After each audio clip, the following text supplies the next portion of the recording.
Dans cette vidéo, je vous montre comment quitter de ça à ça en 3 étapes seulement.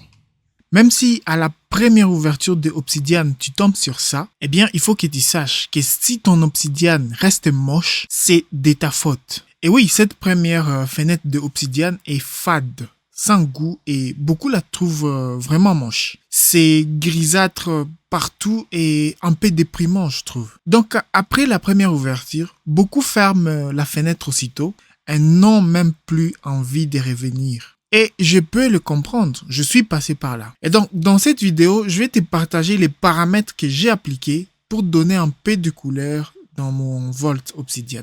Avec ça, j'ai maintenu le goût de revenir chaque soir dans cette application qui reste l'application phare de l'apprentissage en 2025. Donc, sans plus tarder, commençons avec le premier plugin à absolument avoir qui est le plugin Calendar. Pour l'installer, c'est très simple, vous connaissez déjà la chanson. Option ici. Une fois dans cette fenêtre de configuration, vous cliquez sur module complémentaire. Et comme c'est votre première fois de lancer Obsidian, eh bien, vous devez activer les modules complémentaires juste ici. Ça veut tout simplement dire que vous acceptez d'installer des modules tiers, c'est-à-dire des modules développés par des personnes tierces sur votre PC. Donc, on active. Et à partir de là, tout simplement, vous cliquez sur parcourir. Ici, dans la barre de recherche, vous cherchez, vous tapez calendar et vous cliquez sur le premier sur la liste juste ici. À partir de là, vous cliquez sur installer. Vous patientez quelques secondes et après quelques secondes, le plugin est installé. Tout ce qu'il vous reste à faire, c'est cliquer sur activer pour l'activer. À partir de là, vous pouvez aller sur options afin de modifier les options ou les configurations de notre plugin. Ok, moi je préfère tout cocher ici et tout rejouer. Voilà, le plugin Calendar est installé et c'est l'un des plugins le plus important dans Obsidian parce que très vite, il devient un repère. Et c'est vraiment pratique d'avoir un calendrier tout simplement à chaque fois que tu es en train de travailler dans Obsidian. Maintenant, comment faire pour accéder à Calendar? Eh bien, tout ce qu'il faut faire, c'est développer le panneau latéral droit en cliquant sur le bouton ici et de venir cliquer sur l'icône représentant le plugin Calendar qui est juste ici. À partir du moment où vous cliquez sur l'icône, eh bien, vous avez accès à votre calendrier. Maintenant, moi, je ne vais pas avoir à faire toutes ces manipulations pour avoir accès à mon calendrier. Je vais y avoir accès directement à chaque fois que j'ouvre Obsidian. Et bien, pour ça, tout ce qu'il faut faire, c'est de venir et glisser, déposer l'icône Calendar. À partir de ce moment, à chaque fois que vous développez les panneaux latéral droit, eh bien, vous aurez Calendar qui sera déjà visible ici. Alors, en quoi est-ce que Calendar est si spécial? Eh bien, la première chose pour laquelle Calendar est si spécial, c'est tout simplement parce que Calendar devient un repère en termes de notes quotidiennes. Et donc, à chaque fois que tu as besoin de créer une note quotidienne, par exemple,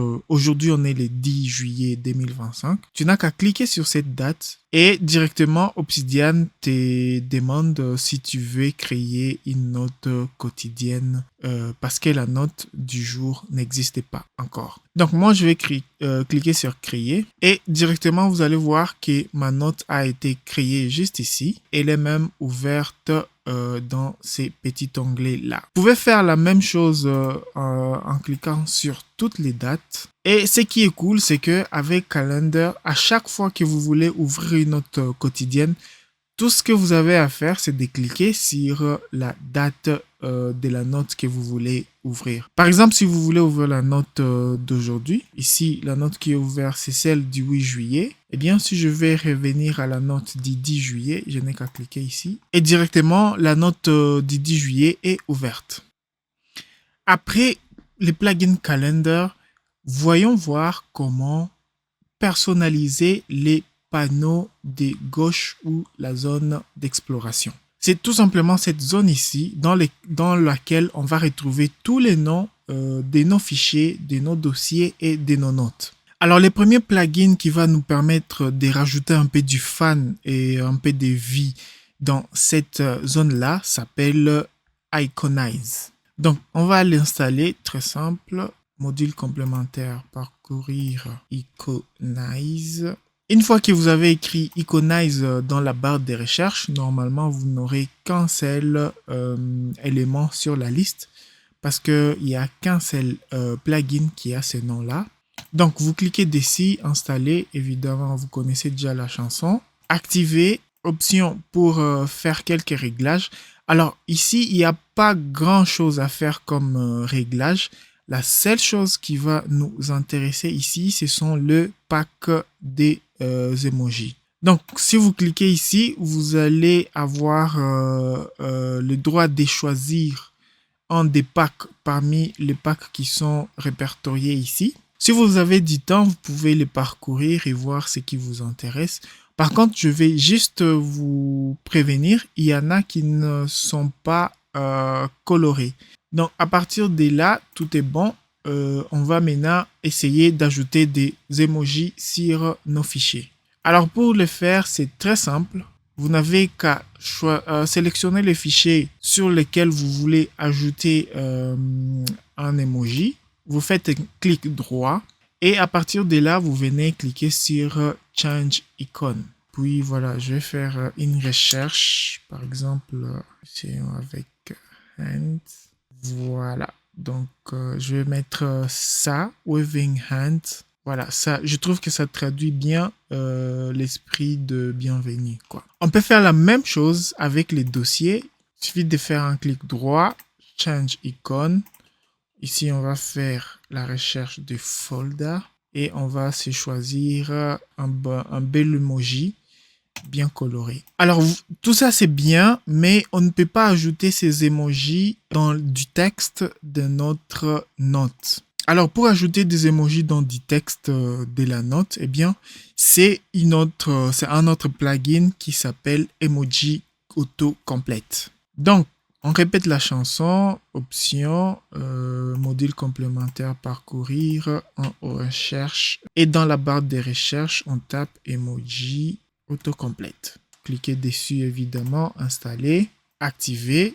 Une fois qu'installé, tout ce que vous avez à faire quand vous voulez ajouter un emoji dans votre texte, eh bien, une fois que vous êtes en train de modifier votre texte et que vous voulez ajouter, vous n'avez qu'à cliquer à écrire double point et à tout de suite taper du texte après double point. C'est-à-dire si je fais double point été, vous voyez déjà que Emoji Autocomplete me propose des emojis qui ont les noms contenant la lettre T. Supposons que je vais ajouter une face. Je vais écrire face. Voilà, ça me propose même Facebook parce qu'il y a face dans le nom Facebook.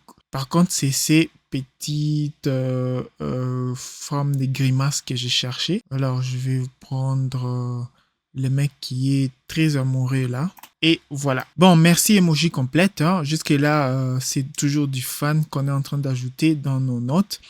Maintenant, parlons de File Color. Eh bien, File Color nous permet tout simplement de colorier les noms des dossiers et des notes ici. Alors, on répète la chanson, option, module complémentaire, parcourir.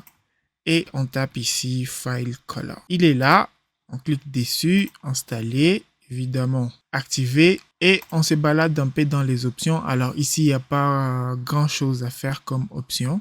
Alors ici, on se choisit une couleur. Hein. Je vais prendre par exemple les rouges, je vais prendre les violets, je ne sais pas si c'est du violet. Je vais prendre du vert. Hein. Et puis, je vais prendre du jaune. Voilà, j'espère que ça, c'est du bon jaune.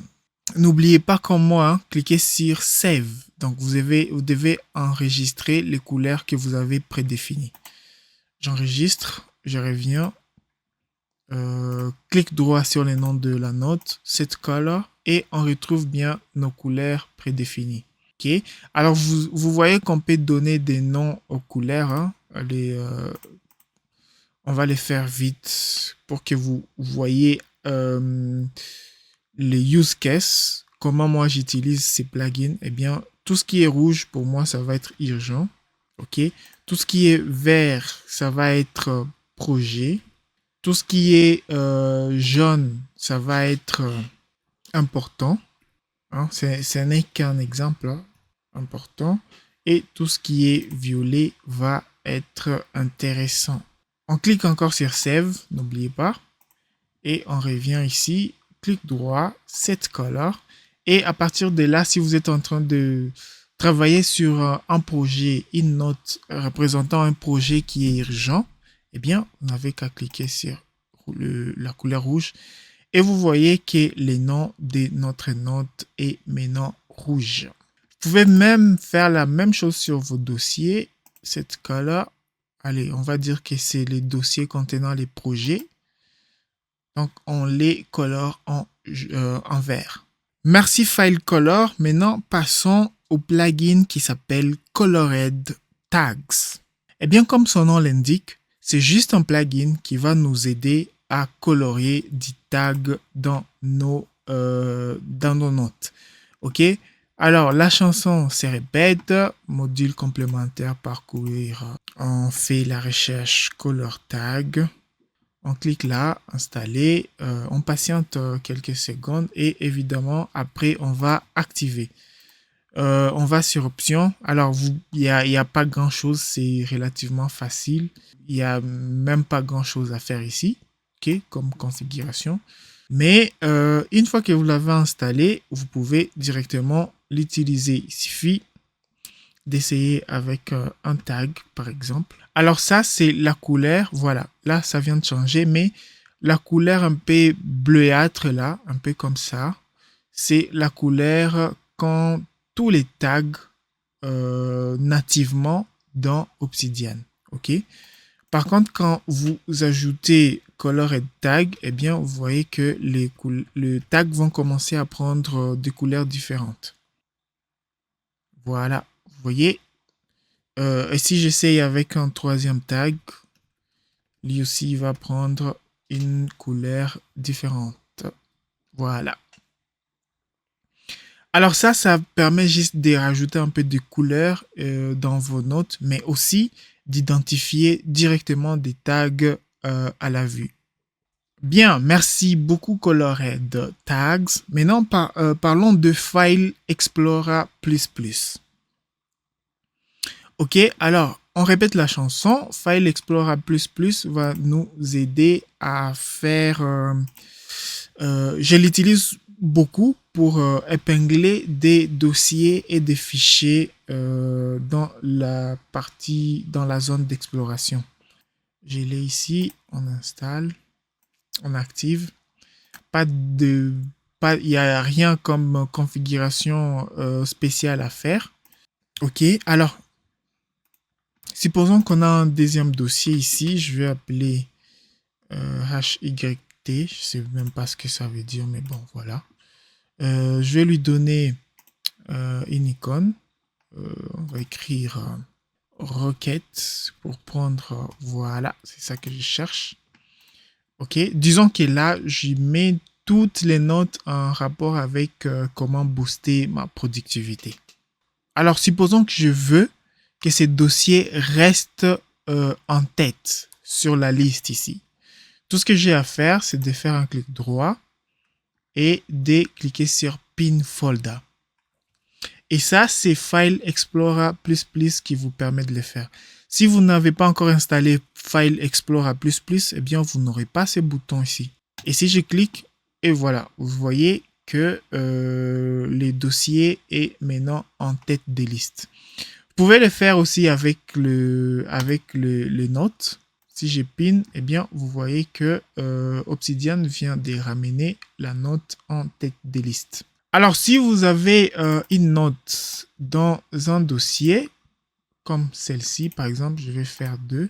Si vous avez des notes dans un dossier, eh bien, si vous les épingler, eh bien, ces notes vont être en tête des listes, mais vont rester dans les dossiers.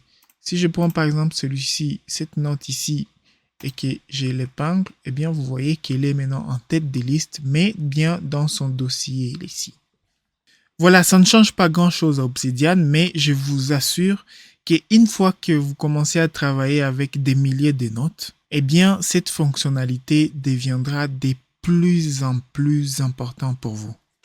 Merci d'avoir regardé la vidéo jusque-là. Elle commence à devenir longue, donc je décide de la scinder en 2 parties. La deuxième partie sera publiée prochainement, donc je vous invite à vous abonner pour ne pas la rater. En attendant, c'est bien d'embellir votre Obsidian, embellir les notes et même le dossier. Mais prendre des notes bien embellies ne vous servira à rien si vous n'êtes pas capable de les retrouver au moment où vous avez besoin de les exploiter. Et si vous voulez avoir cette capacité à toujours trouver des notes quand vous en avez besoin, eh bien, vous devez savoir organiser vos notes dans Obsidian. Donc, l'étape suivante, c'est de cliquer sur cette vidéo dans laquelle je vais t'apprendre comment organiser tes notes dans Obsidian. On se retrouve donc dans cette vidéo-là en attendant la deuxième partie